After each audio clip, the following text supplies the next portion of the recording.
On February 15, 1978, a routine traffic stop in Pensacola, Florida, ended the freedom of a man who had been slipping through the reach of police for years.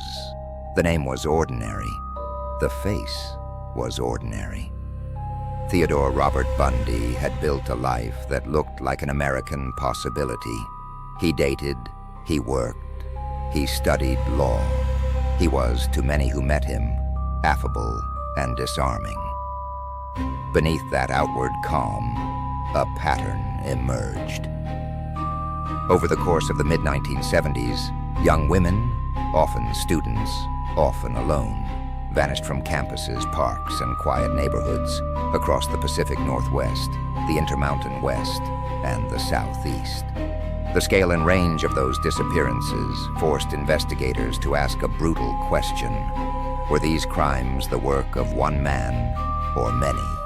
What became known about the crimes was grim in scope, but concrete in detail. Beginning in 1974, reports of abductions clustered with a chilling consistency. Women taken after brief contact, witnesses placing the same type of car and a similar-looking man at multiple scenes, and later, victims connected to a single suspect by a growing body of physical evidence. The cases spanned state lines. They unfolded in different jurisdictions. They shared a method of approach that investigators recognized as the same signature. The investigation moved from local police work to interstate collaboration. Detectives compared notes. Witness descriptions were sharpened. A stolen vehicle and items linked to several missing women were traced to the man who had presented himself as a competent, handsome volunteer at times, and a law student at others. Forensic science in the 1970s did what it could. Fibers, fingerprints, and in Florida, bite mark comparisons were put before juries. Those analyses were decisive at the time. They tied one man to multiple scenes and convinced prosecutors to try him for the worst offenses.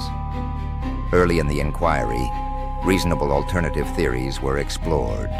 Some investigators suspected multiple perpetrators operating independently within the same demographic. Others examined leads about accomplices or local offenders who might have been misidentified.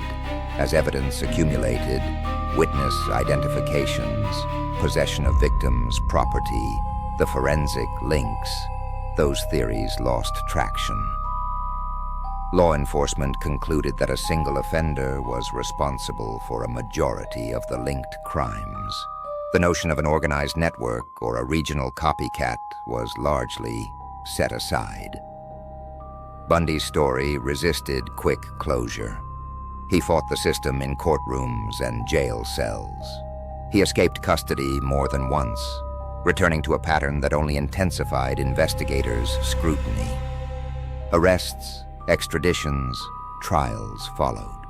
He was ultimately tried and convicted for murders in Florida. Over time, he gave investigators detailed confessions, acknowledging responsibility in dozens of cases. 30 he admitted to, though the full toll may never be known. He exhausted appeals. He was executed in Florida on January 24, 1989. The case reshaped police work. It exposed gaps in interstate communication. It drove improvements in evidence sharing, victim databases, and the development of behavioral profiling. It also left hard questions about certain forensic techniques that once seemed infallible. Above all, it left a trail of lives taken and families forever altered. In the end, the story is not about one man's notoriety. It is about the painstaking work of investigators who followed small, stubborn threads to hold a killer to account, and the quiet cost paid by the victims whose names still insist on being remembered.